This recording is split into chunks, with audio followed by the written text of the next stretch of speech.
It's our final part of our Conquest gameplay against Celio's network.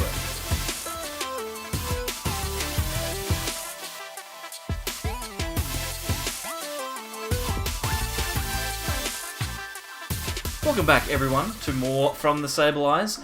I'm Mitch, and today we are taking a look at part 3 of our Conquest gameplay against Celio's network. It is tied up at 3 apiece, and one of us will need to come out on top in the final 3 or 2 or 1 or however many games left of this set. And to join me in commentating these final games, we have the player himself. It's Jordan. How are you doing, Jordan?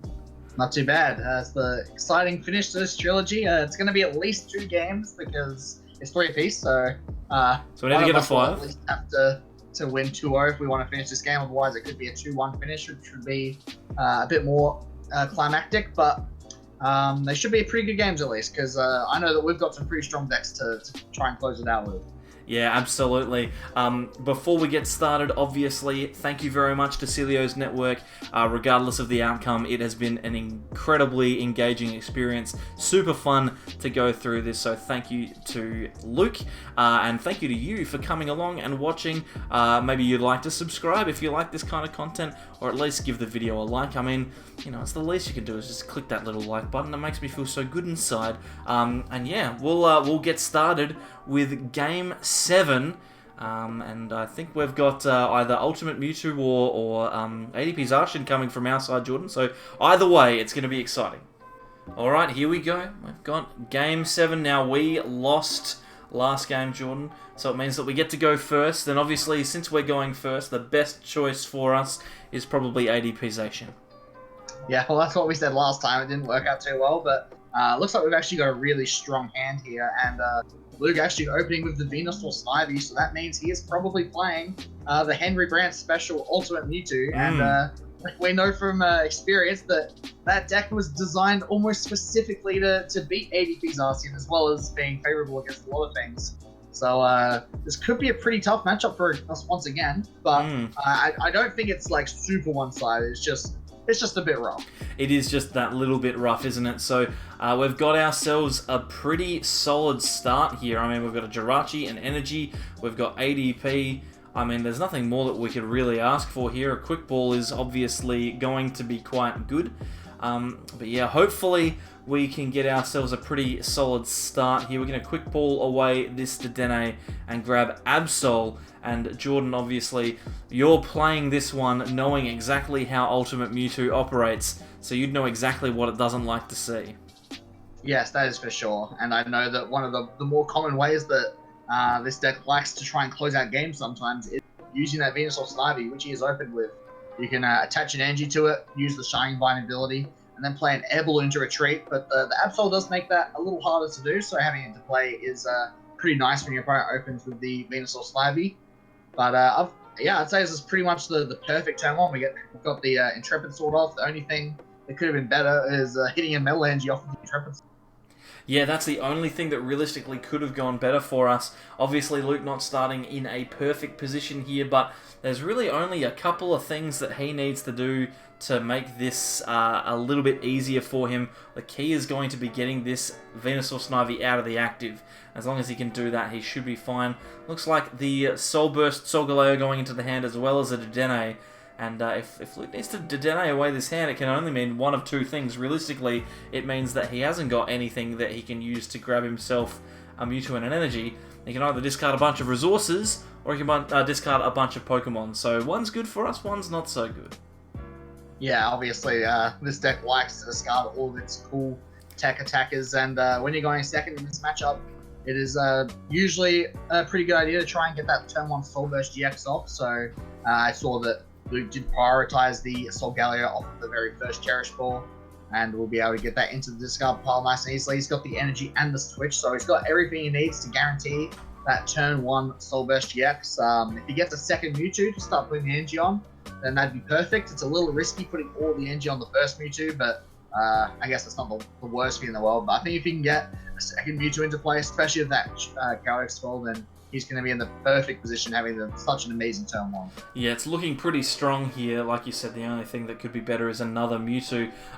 For ADP Zarshin, we're probably going to need to take another turn to get the GX attack. So even if Luke does struggle to find a Pokemon, there is still that little bit of flexibility that he has in the fact that we're going to need to take another turn. So Quick Ball coming out here, getting rid of a Professor's Research, and you'd think that that would mean that another Mewtwo is on the way.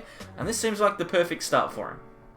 Yeah, it's pretty intimidating. He's actually going for the Xerneas Prism instead, which honestly is even more intimidating than the second Mewtwo. He can just Soul Burst to that. If he were to put the energy on a benched Mewtwo, he probably would have just moved the energy from that benched Mewtwo to the Xerneas on the following turn anyway. So he's certainly just making sure that his game plan is a bit more linear. He's only going to need to find one card to get the knockout on our ADP of a non-GX next turn, which is obviously insanely powerful. And the only way that gets punished is if we, like, for example, gust out the Xerneas and maybe get off a Brave Blade or something, which can be a little scary. But not only have we not set ourselves up to pull that off, but also it's pretty hard to do because we'd only get one prize card for it, and he might just be able to win the game regardless of if we knock out the Xerneas. So definitely a very strong position for him. It certainly is, and here comes the Soul Burst. We're seeing all those Rainbow Energies going onto the Mewtwo in the active, 2 onto the Xerneas. So opting to put the 4 on the active, that seems pretty reasonable. A Metal Saucer coming down here for us. We've still got a really good hand. Like we've got a lot of stuff to do. It's just obviously the board state that Luke has created on his side of the field is incredibly intimidating. Yeah, ADP's Arceus, while a very strong deck, so is Mewtwo, obviously. Both of these decks are pretty good against each other, but if Mewtwo draws perfectly, it will win most of the time. So I'm actually just going for the Mawile GX here, hoping to get lucky and force him to bench a second to Dene, because I know that's probably one of my only ways to win this game. Unfortunately, he's got a perfect hand where he's holding the Magnolia instead of the Dene. He's got a couple energy in hand as well, which is one of the cards he needs to see next turn. Unfortunately, he's probably going to have to Magnolia the second energy away. But yeah, this is really scary, especially since he only realistically needs a switch next turn to guarantee the knockout. Technically, he doesn't even need the switch. He could just pay to retreat the Mewtwo. Obviously, that's a bit costly, but he's got the guaranteed knockout on our ADP, so it could be an option to go for the Brave Blade instead here. We draw the Water Energy instead of the Metal Energy. You cheeky monkey, grabbing that water energy there. Look at you. It's pretty close to missing, hey? Like, I could have just missed an attack this turn. I think, is there 1 or 2 melee? I think there's only 1 melee in the discard pile. So I think so.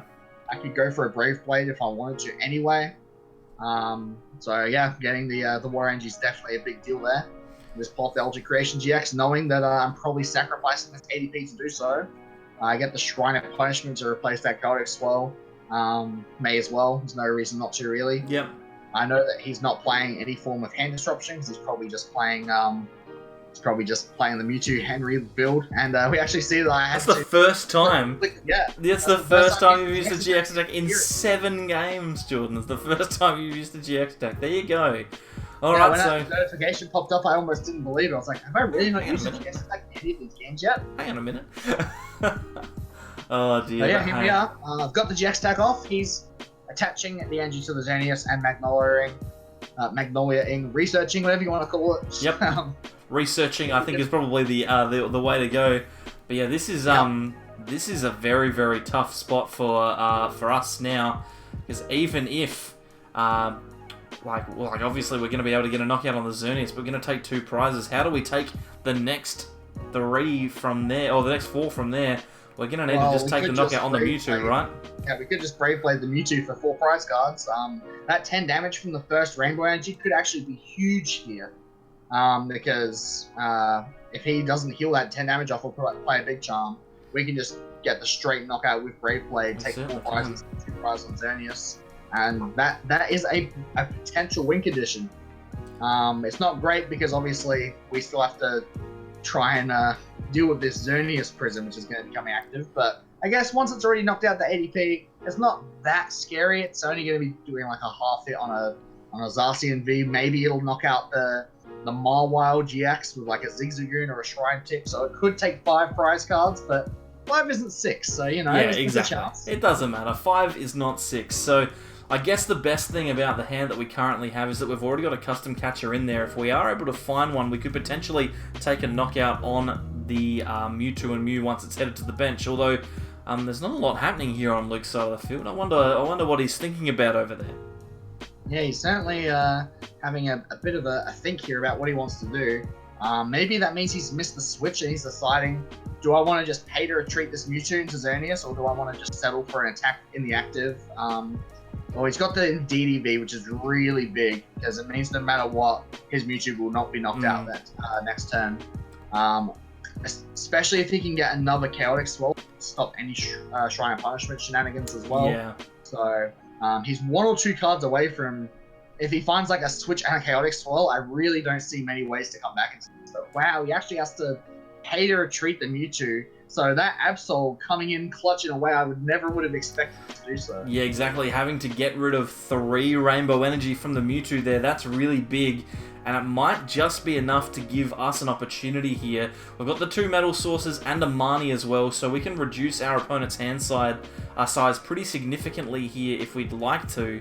As well as removing their only attacker from the field. Now, we'll take 2 prizes, but the question then becomes, how does our opponent respond to it? And I mean, here's an interesting decision, Jordan, because you could potentially attach this to Mawile, couldn't you? Could you get the knockout here with that?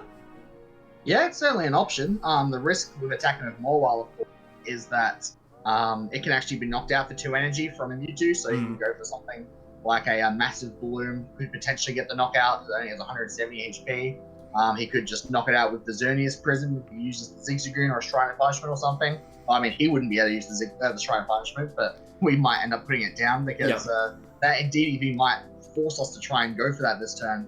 Luckily, he actually missed out on the Chaotic Swell, so this might be the last turn of the game where Shrine of Punishment is a live card for us. Yeah. And just getting that 10 damage tick onto the Mewtwo could be what we need to try and steal the prize trade in our favor. It really could. We've got the Oranguru to put that custom catcher on top. And look at that, we draw 3 of them, so that seems pretty good. And the Shrine. So this could be a really big turn for us here. We could potentially get the Gust and then take the knockout on the Mewtwo. It'll be 3 prizes, because the Shrine Tick will take the knockout. Correct. But it means that we've at least got the option to take a knockout on a Dedenne for the game, which should be really, really positive for us. And we find ourselves a supporter for next turn as well. So we're in a pretty solid spot now, going from a pretty average turn to maybe a really strong one. Yeah, it's actually really insane that we just managed to draw into that Shrine of Punishment, because it means we are going to be able to take out the Mewtwo, and I guess it's not going to end up mattering that he had to pay the retreat for Mewtwo, because he's being knocked out on this turn anyway, so it doesn't matter that we've had 4 energy on it. But this 3 prize knockout, if he did get the Chaotic Swell, I would have been forced to knock out either the Dedenne GX or the DDV and try to take the knockout with 2 Goths onto 2 different 3 prize Pokemon. But now I can take out the Mewtwo, which is even stronger, and we're only 1 Gust away from winning the game. I believe Great Catcher might still be in the deck as well. Excellent. Well, that's a positive. We've got no cards that we're super worried about discarding there as well. We've got Professor's Research and Switch. So next turn, provided that our Zacian survives, which it's looking likely that it will, we can switch into the Jirachi and pull off that big Oranguru Research Jirachi combo to try and find that last Gust. And yeah, in a matchup that you'd think would normally be pretty favoured for Mewtwo, the Absol and that Manual Retreat really comes up clutch here for our opponent. Sorry, not for our opponent, for us. It's bad for our opponent. Clutch for us. Bad for him. I'd say the best thing about knocking out that Mewtwo with the energy, if we hadn't done that, then he could potentially promote that Mewtwo right now, attach a 2nd energy to it, and then go ahead and use Blastoise GX, shuffle all of the energy from the Xerneas and take a knockout on this Zacian V. And then he'd only need 1 more prize card, which he could steal with something like Eradicate GX. Yeah, exactly. But now he can't knock out the Zacian with Xerneas. So he's going to take the only knockout on the board that he can with Xerneas. He gets in 2 prizes cards. He's going to take advantage of that Shrine of Punishment, as I mentioned before, using that Xerneas potentially to do 160 damage, knock out the Mawile, and go down to 1 prize card. 1 prize card is definitely scary to be for your opponent to be on in this matchup, because that Venusaur Snivy plus Eradicate combo can steal a prize card on a Jirachi or an Absol so easily. So I kind of just got to hope that either he misses next turn or I win this turn. Just got to dig hard for that gust. Luckily, Mewtwo is not playing hand disruption at the moment, so there's a good chance we can dig through a lot of our deck with this hand to try and find it. I'm feeling pretty good. Like, we've got 18 cards in deck, and we're guaranteed to look at 12 of them. So we've got ourselves a 2 in 3 chance of finding the things we need. So as long as we've got all the pieces in deck, we should be okay. Just having a look here in the discard pile, we have used 2 custom catchers already, so there is only one of those left, and a great catcher, but as long as one of them's in deck, we should be fine. We've got access to Jirachi and Professor's Research next turn, so even though we're going to lose 2 prizes, we are in a pretty solid position. Yeah, that Primate Wisdom on that Oranguru is going to be really clutch for us this turn, so we can put that single custom catcher on the top of our deck, and that's going to mean that both the Great Catcher and Double Custom Catcher is an opportunity to be drawn from the deck off of Professor's Research. He's got the Big Charm on the Mewtwo, so he doesn't want the same thing that happened last time happening again, but there's so many different targets on the bench now. We can knock out literally any other Pokemon on his bench to win the game now. It doesn't have to be the Mewtwo. We certainly can. We find Energy Spinner here, and we get an opportunity to look through Great Catcher and Custom Catcher are both in the deck. So not only do we thin out... Yeah, also really good to know. That's a massive, massive deal. So now we know that realistically we are likely to be able to look at every single card in the deck. So there's a really low likelihood that we lose this game now. We just saw you try and go for that Energy Spinner. Guarantee the custom. Guarantee the custom. There's 1 and there's 2. So that's going to be... That's going to do it. That's going to be the game here. And we've managed to sneak one against the counter pick. And that means, Jordan, that we only need to win with 1 more deck. Yep. If we can get a win with our own copy of Ultimate Mewtwo, that will end the series. It certainly will. So we'll check out the next game. Hopefully we can get there. This is a wild time. I'm so excited. Okay, so it's 4-3. We've got to win with Mewtwo. And Luke needs to win with Mewtwo and Blacephalon. I'm feeling okay, I guess, although it would be better if we had to take on Zacian V with our Mewtwo instead. I'd feel more confident, even though we did just beat Mewtwo with our own Zacian V, Jordan. But this is going to be really tight. Yeah, I guess that's probably not a common thing to have happen, but we got a bit like there. Yeah. It must be pretty exciting for you, because you actually still don't know the result of the last couple of games. I know, because I played them. This is pretty crazy. For all you know, we could win the series at any moment, or we could lose 2-0, and Celio's network would be the champion. So let's see how the last 2 games go. Yeah, exactly. It's going to be pretty crazy. Let's go on to Game 8, and hopefully we can win. Okay, we're into Game 8, and we've only got to win with 1 more deck. That means we must play Mewtwo and Mew, and our opponent will get to choose where he starts here. It's an interesting one. And thinking our opponent's going first. They've got Blacephalon GX, and they've got Mewtwo and Mew. The fact that they're going first probably means that we're playing against Blacephalon, because I think the strategy in the Mirror Match, Jordan, 2 Mewtwo's is to go second. So I'd say we're playing Blacephalon GX, and if that's the case, then I would think that Venusaur Snivy is probably the worst thing we could possibly have started. I think that it's almost definitely Blacephalon GX now. That Blacephalon GX in the active probably gives that away. I think so. That is not good news for us with this opening. I'm just looking at the hand. I've just seen the hand there. This is probably the worst possible start we could have had, in that the Venusaur Snivy is weak to fire and we have no other basic Pokemon. Yeah, although there's actually a chance that we might be able to bench that Greninja GX if we can play our hand down.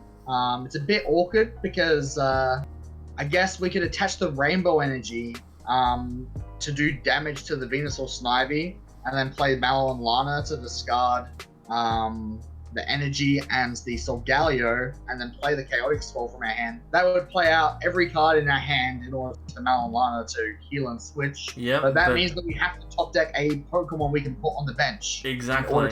No, we did it! We did it! We survived!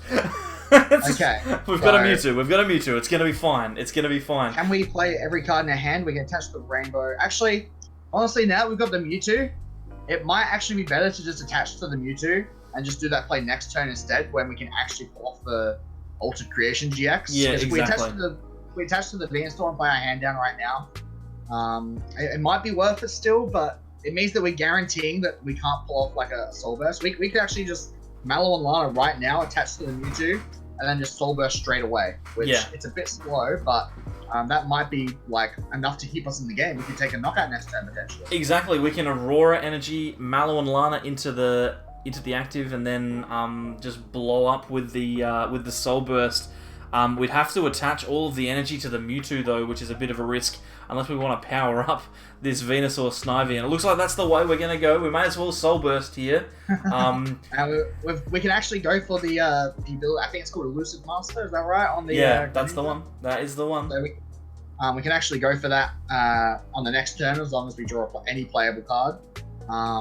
It's actually a bit worrying here. We've actually prized one of our Weakness Guard energies because honestly, I would have loved to have just put 4 energy onto this Mewtwo and chucked the Weakness Guard energy onto the bench Venusaur Snivy there, but the Weakness Guard energy I think is actually going to be a little this matchup because we need to make sure that non-GX Nagano is now to get a turning point knockout on our Mewtwo for game. Yeah, exactly. We need to make sure that we are in a position to survive, and only 1 Weak Guard energy means that we have a little bit less.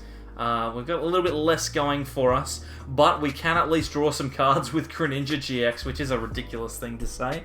And we could potentially still win. I mean, there's an opportunity here now that wasn't there last turn, so we can at least do something. Yeah. I guess the biggest thing is we want to try and find a Pokemon to get the knockout with, because right now the only Pokemon we can attack with is that Solgaleo GX with Soul Burst.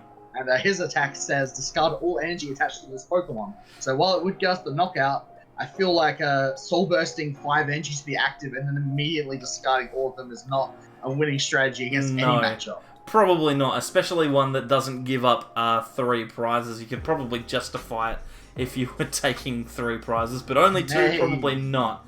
So even then, it's pretty sketchy. So Flygon would be the perfect Pokemon to attack with on this turn, because it means we don't have to discard any energy. It means we would have to discard the Chaotic Swell, but that's not a huge it's not going to be a huge deal in this matchup. It means they might get a free Ultra Space or a Giant Half or something. They've already used their Heat Factory. There is also the possibility they could actually just Mind Blow and knock us out this turn.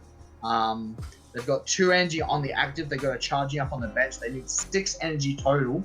I believe they've already manually attached to the Blacephalon, so they can't go for Beast Energy. Just comes down to whether they get like a Welder. I don't know if they've supported it. Yeah, I think they've only used Dede Change. I know they're just going to go for the Burst. And that's probably not a bad idea here, because it not only reduces the amount of energy that they need to have in play, now they only need to have 5, but it means we also need to switch again. You said all we need to do is have a playable card, Jordan. Well, that's a playable card, normally. Is that one of the only cards in the deck we could have drawn there that would stop us from using Greninja? I think so. That and like some of our Pokemon. Only 5 cards or so, besides like other Stage 2 Pokemon. Yeah, So what can we do here? We can retreat into Venusaur Snivy, sacrifice a Fire Tag Team in the active to get rid of this confusion. Well, I think flip and just go for the Sunskill Strike. Here's the thing. There's another play that we can make that I don't think you've considered yet, Jordan. What we can do is we can click the little gears up in the right-hand corner and concede. Oh no, that's such a misplay match.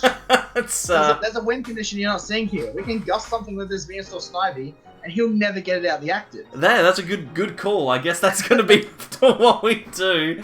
What's the best thing to stall here? Is it Dedenne or is it the other Blacephalon? I don't know, it's probably the other Blacephalon. This is just no good, man. This is no good at all. And the best bit is the only good cards that we can use to get rid of Chaotic Swell is something like Quick Ball, which means we don't need to Elusive Master anyway. So yeah, it's not a good situation. Basically, the only card I think we can draw, which would allow us to use Elusive Master effectively. That and maybe even something like Cynthia Caitlin wouldn't probably be able to get because we draw 3 cards. And we've actually only got 1 Aurora energy left in the deck, I believe, after that Soul Burst. Yeah, after Soul Burst. It was either an Aurora or a Rainbow energy. It was definitely Aurora, so that's... Alright. Oh, boy. I think you're right. So, yeah, that's... Could have played that Marnie. Look, play the Marnie. Look, play the Marnie for us. We've got a great hand. I think he's figured out that we actually don't have a very good hand. I think he's figured it out, Jordan. That's so disappointing because we could have won the whole set here. Well, I can't see a way we're coming back from this. Checkmate for us. If we win this game, we win the series. If we lose this game, we actually just have to... You have to win the mirror? What's the mirror? I didn't realize it was the mirror. Oh, yeah, my God. The Henry Brand 60-card mirror in the last game is what it's going to come down to if we can't clutch this win out. Well, hey, at least we get to choose whether we go first or second. Maybe if he misses Welder this turn, we might have enough time to top deck something and take a knockout on this Cephalon. If we can take 2 prizes before he gets a knockout one of our tag teams, it could be a chance, but the problem with that is we'll be walking right into the B-string turn, and I know that's not usually a very ideal thing to do when you've got all of your energy on an active Mewtwo. So luckily he missed the Welder. He's just gonna have to go for the first GX. I'm okay with. Okay, yeah, pass. Okay. That is literally the only highlighted part. Well, no, to be fair, there is a play that you could have made that you haven't considered, and that is just conceding. We could just concede. I'm not going to sink that low. I did go for the sad face button, though. I think it went straight in for the sad face there.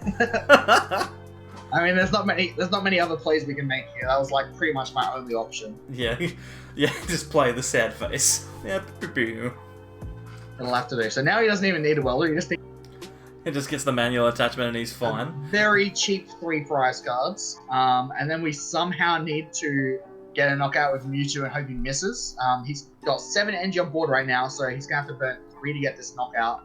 He's going to have 4 left on the board, which is not quite enough. No, it means he needs 1 more. He's going to need to find an energy to win the game next turn. Now, Blacephalon only plays 17 or 18 energy, Jordan, so it is unlikely that he gets it. It's not that high. It's only like 15. Oh, sorry. My apologies. You're right. This is an abilities art levels. Yeah, exactly. There's a Psychic Energy in there too, probably somewhere. That's not gonna... Oh my word. Oh no, I was about to say he might even be able to win with Turning Point, but he is actually going down to 2 prize cards. Yeah, he can't get to the 3 prize turn. Yeah, that's not going to be an issue for us anymore, because I did actually have to discard the weak guard, unfortunately, when I retreated. Hey, we got out of it! We did finally it! Through a quick pull. We're out of it! We're not even going to be able to use Elusive Mask. Alright, just going to have to go back to the standard old Dedenne. Go for the Dedenne. We can play down the Chaotic Swirl. And I mean... Yeah, the one turn we actually get through the Chaotic Swirl, the turn where it didn't matter. I was about to say, if we get Gust, we might actually be in with a shot here. Yeah, he actually made a bit of a risky play where he discarded the energy off of the active Blacephalon. So we can actually use the Great Catcher here. We can knock out the benched Blacephalon GX. We actually just discarded the Flygon as well. So that's actually the perfect Pokemon to discard. And we even get the Indeedee here to heal that 20 damage off. It's going to make it that little bit harder for him to actually take the knockout. So even though we've had an absolutely appalling game so far, we're actually not in the worst position right now. Yeah, I mean, like, obviously we're on the B-string turn, which is going to be a big problem, but our opponent needs 4 more energies, so, I mean, it's Blacephalon, they'll probably get it, but 4 is a lot more than 1, and that's what they needed about 30 seconds ago. I feel like the only reason he would have discarded the energy off the Blacephalon is if he was holding B-strings already, so I'm fully expecting that's probably the case. Thinking about attaching that energy there, but decided that I'm probably going to want to hold the switch just in case he does miss. He's probably going to go for Bursting Burn, so I want to hold that switch just in case. If he does miss and we get another knockout with this Mewtwo after he goes for Bursting Burn, all of a sudden I think we're in a really good shot to win. So we just need to hope that this... Oh, well, there's 1 B-string. card hand he has is dead. And it doesn't seem like it's dead. There's 2 B-string. Okay, so this is a grim fate. Yeah, we're going to have to go into the mirror in game 9. So, it's better than nothing. This is very interesting indeed. Very interesting times. Oh, when we were 3-1 up, Jordan, when we were 3-1 up, I thought we were going to be able to get there relatively easily, but it's 4-4 now, and we're going into a mirror match. Mewtwo versus Mewtwo. I guess the positive is that we get to choose whether we go first or second. Yeah, I think there's actually 2 positives here. Firstly is that we get to choose the coin flip in the decisive game, which is obviously very important in a mirror match.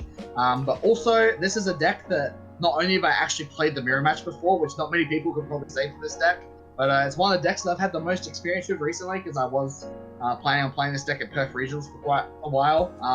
Whereas Luke's only just found out about this deck after Henry ended up winning with Perth. So I have a bit more experience under my belt. It's still a mirror match, so anything can happen, but if there was ever going to be an advantage in a 60-card mirror, then I feel like it would have to be to me, even if it's only by the tiniest bit. Well, I tell you what, mate, you've bigged yourself up there. If you end up somehow throwing this set, I'm going to be very cross with you. We'll have to see how we go. We're on to Game 9. Let's take a look. So, Game 9, Jordan. When we were 3-1 up, I never thought we'd get to this point. I can't believe that you would let it slip so far, but here we are in the fast one. It all comes down to this game match. It's a mirror match, obviously. For the first time in this series, the player who was deciding who goes first, which was me, opts to go second here. So this is the first game of the series where we're opting to go second, which is pretty impactful in a mirror match. Really is. It's a bit risky because if you don't get the ideal turn one, if you go second, then you actually like are in a really, really bad spot. Going first, obviously, if your opponent misses the perfect turn one is insane. But it's you got to assume you're going to be able to pull off what you want to be able to do most of the time, right? Well, I mean, we're guaranteed to be able to get ourselves a Soul Burst here, so it's just a matter of whether we get another Pokemon on which to Soul Burst, I guess.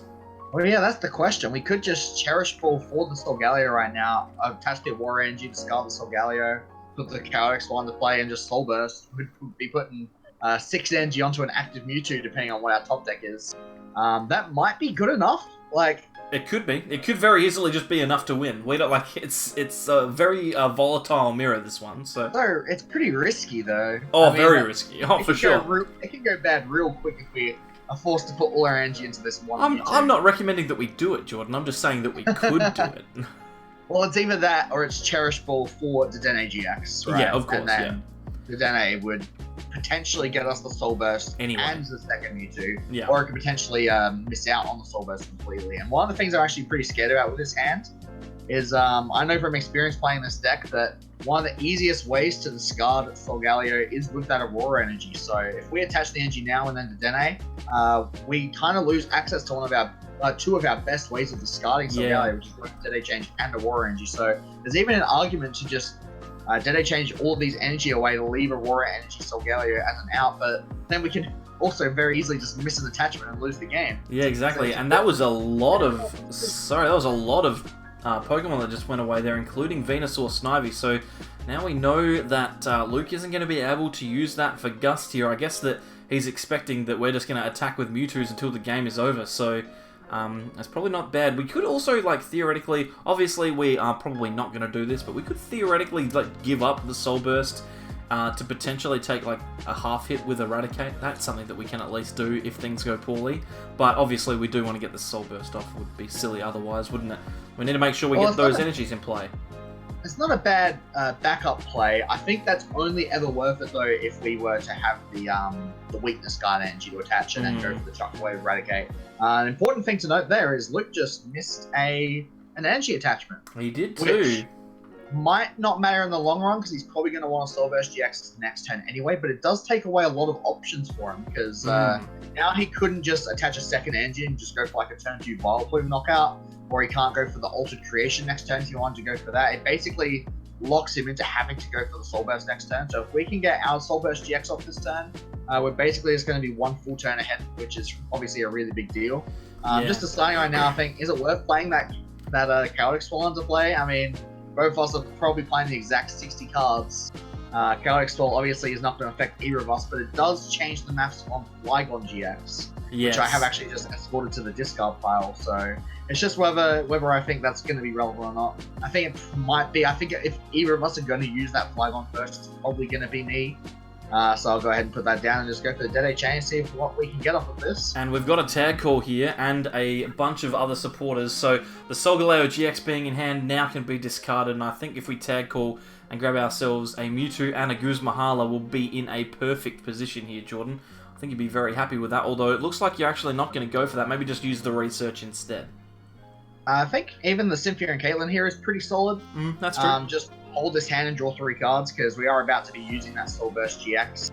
We're going to be sucking 5 energy out of our deck, so we don't really want to have to discard the 2 that we've got in our hand. After those are probably going to be some of the last 2 that we have access to for the rest of the game. So pretty happy to just settle for the Cynthia Caitlin here. I don't need to get like a Stadium Special Engineer tool right now anyway, so that seems a bit stronger than the Guzmahala. And most importantly, we did get access to the benched Mewtwo and Mew GX. There is an argument for trying to dig for like Indeedee V, because Indeedee is actually not a bad Pokemon to Soul Burst to in this matchup either, just because it makes the prize trade a little awkward, where you potentially make them knock out a Mewtwo for 3 prizes, and then an Indeedee for 2 prizes, and then a Mewtwo for 3 prizes again. Especially since he's discarded that Venusaur Snivy. That could have been a pretty good strategy, but we're not going for that. No, we certainly aren't. We've got 2 Aurora and a Weak Guard on the active, and then the Weak Guard and the 2 Rainbow go down onto the bench. So we are in an incredibly strong spot here, and we're going to force Luke to find those Weak Guard energy this turn. He obviously is going to be trying to Soul Burst, but we are now in a really, really strong position to try and win this game, especially with the resources that we have left in our hand. We've got a heap of stuff that we could potentially do. So I feel like we're in a really strong spot. Even if we can potentially get a knockout on one of these Mewtwo and Mews this turn, especially if he doesn't manage to get 2 Weak Guard energy down, we will be in a very, very winnable position. That's for sure. The Weak Guard not being prized is definitely a huge part in this mirror match. Luckily for us, both of our Weak Guards are in the deck. I feel like that probably would have been the most likely way that we end up losing, is if we had prized one of those Weak Guard energy. It would have been really easy for Luke to steal the game. But now it's going to be quite a bit tougher for him. He does have that Soul Burst available to him. I believe it's in the discard pile. I think it went in there, yeah. I think it went in there off of that Dedenne.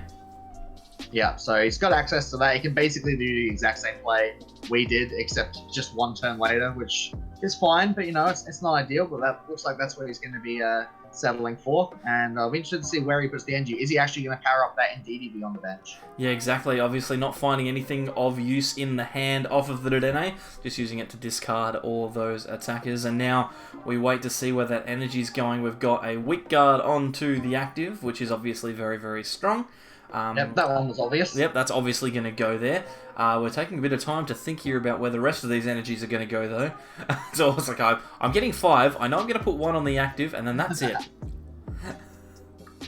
Could be a sign that maybe he's not got access to the second Weak Guard energy. It might force him to go into that Indeedee instead, which, as I said, is pretty strong. It looks like he's actually prioritizing a lot of the energy onto this active Mewtwo.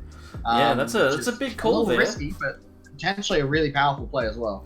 It's a very big call. 4 energy going on to the active Mewtwo now. There's 2 more to place. And there we see 1 going down onto the Indeedee, 2 going onto the Indeedee, and now we could potentially get ourselves a sneaky free prize on that Mewtwo on the bench. So we are in a really strong position here. We can grab ourselves our Blastoise GX, which is going to be a really strong attacker here. Could potentially get us a knockout if we need one. And the best thing about this, Jordan, is if we actually knock out this Mewtwo and Mew, we could potentially leave it so that our opponent can't knock us out, but we still have energy on our active. So there's definitely a bit of flexibility with this hand here. Yeah, it's a little awkward because I have looked at that Cherish pool to see if Venusaur Snivy was in the deck. Unfortunately, looks like that is prize. Otherwise, that would have been a very easy free prize knockout on the bench. There is still Great Catcher in deck, but obviously that's a little harder to find than the Venusaur Snivy. We do actually have knockout on the active Mewtwo if we want it with that Blastoise GX. There are currently 5 colored special energy and 2 Weak Guard energy on our board. So we could shuffle all 5 of our colored energy into the deck to do 300 damage to this Mewtwo and knock it out. And that's obviously a very powerful play. It looks like that's what I'm going to be going for here. Yeah. Mostly because it removes most of the energy from our board, so that Indeedee, which he's powered up as his backup attacker, is not going to be doing much damage at all if the only energy we have on our board is Weak Guard energies. Yeah, exactly. If we Rocket Splash here, sure, we'll lose all of our Rainbow energy, but they'll go back into the deck. We can grab them next turn with Professor's Research. And the best thing is, we only need 1 more energy and a Gust to take 3 more prizes to win the game. So taking this knockout puts us in a really, really commanding position. I feel like at this stage, we are probably going to win. But I still must stress that it is important that Mewtwo mirrors can just go either way. It's a ridiculous game. So didn't manage to find the Venusaur Snivy there, which is very unfortunate. But obviously we wouldn't have been able to knock out the benched Mewtwo realistically anyway, unless something crazy happens. But then again, it's Mewtwo, so crazy stuff happens all the time.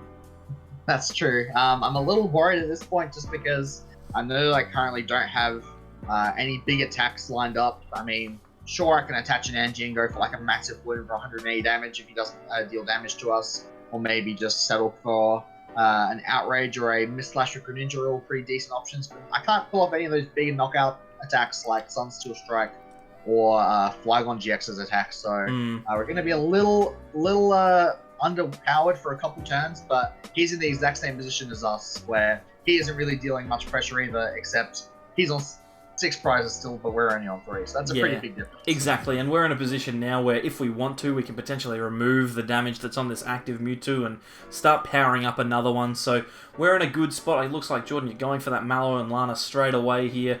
We'll be able to switch and heal that damage off. We can get rid of the Greninja and the ADP and move into that Mewtwo with the air balloon on it, and we'll probably attach this unit energy.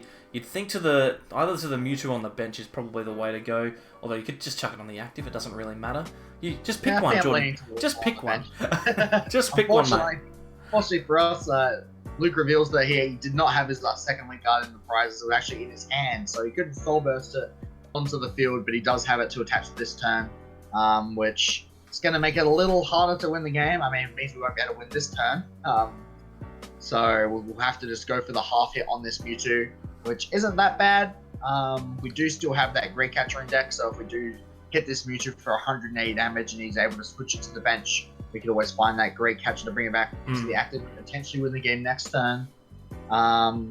Might be going for the Dene here. I think I might have just been thinning cards because there's nothing else we really need to get this turn. Yeah, no, we're not really looking for anything. I think it's probably just an opportunity to make sure that you're going to find something next turn. We can deal 180 damage here and put all that pressure is now on Luke.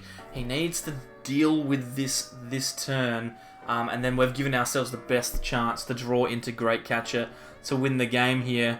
The likelihood is that we are not going to see a knockout on us this turn. The question is, can he heal enough damage off to stop us from winning the game? Yeah, it's a bit awkward because we just hit him for 180 damage with Massive Loom. That actually removes his ability to attack with Massive Loom. And if he wants to use Outrage, well, then he has enough damage on his active Pokemon where we can just knock it out for the game. So he really needs to make some form of play this turn. He's going for the Watch Over to heal 20 damage, but that isn't exactly relevant at this point. We do have 2 energy on our active now. Oh, there's the Mallow and Lana, so that's going to almost completely reverse our last turn, healing 140 damage of the 180 we did last turn, and maybe even attack with the Indeedee this turn. Yeah, he could get there. He will need another energy attachment. There it is. So manages to discard the Aurora with Aurora and then attacks with Psychic, but leaves himself with nothing there this turn. So if we find the Great Catcher, we'll be able to obviously win this game with a big attack, provided that we can find ourselves another energy. I actually don't think there's a good attack that we can declare here. Can we? Oh no, we can't use Desert Hurricane because we've got the Weak Guard energy on. Of course, sorry, my apologies. I'm sitting here being like, oh, we've got 2 energy. We just attach 1 more. It's not that simple. It's also the wrong colored one. Yeah, so exactly. We can't even attach an extra one to use Sunsteel Strike because we would have needed the Rainbow or the Aurora instead. So we actually have the only combination of 2 the 2 energy that are completely useless. Yeah, I think the most we could realistically do is, like, besides the Outrage or the Giant Bloom or whatever, we could potentially do like 120 damage flat with the Blastoise GX shot with the energy away again, but that doesn't seem that good. No. Probably just going to be something like a Mist Slash or we can retreat into the bench one and use Giant Bloom. Yeah, of course. We could just do that also. And now... that seems fine. Now Luke is in a real rough spot. We've only got 1 prize left to take, and he's got 1 card in hand, so it better be a good one. Otherwise, there's just going to be a chuck away for 40. That's pretty much it. It's just a concession. It's over. We did it. So that's the end of the set, Jordan. We did it. We won. We got there. Super nail-biting finish. Luckily for us, we were able to be choosing the flip in the final game, and it turns out that worked out pretty well for us. But man, coming down to a mirror match in game 9, it doesn't get closer than that. Yeah, that's literally the best thing for content that we could have asked for. Anyway, a full 9 games, and eventually we get across the line with the most exciting deck, I think we'd say, in the format, Ultimate Mewtwo. Thank you, Jordan, for playing these games and commentating with me. It's been an education. We've seen all of the best decks going up against all of the best decks, and also ADP Coco V. course. It's been great fun just playing all those games and rewatching them with you. I obviously knew the final result, but I didn't remember the journey to get there. So it was fun reliving that, and I'd be super keen to try this again sometime. Yeah, certainly will. And hey, we're going to be doing way more stuff over the next few weeks and months. Obviously, with the current state of the world, things are a little bit different, so we're not going to be doing as much competitive stuff, but you can look forward to more fun stuff down the line. Thanks again, Jordan, for coming along, and thanks to you for viewing. Hopefully you've enjoyed our Conquest series against Celio's network. Thank you to Luke for coming along and suggesting the idea. It's been great fun for me to watch, and if you like the content, then you can definitely subscribe to join us for more of that cool stuff that we're going to be doing down the line. You can click a button that's in the top right hand corner of the screen now to do that. On the left hand side we have some videos that YouTube thinks you'll like, and down the bottom we've got a playlist of some description. Follow us on Facebook and Twitter at @SAbleyes_YT, and apart from that, thank you very much for coming along. We really appreciate it. I hope you've enjoyed, and we'll see you next time for more from the SAbleyes. Bye.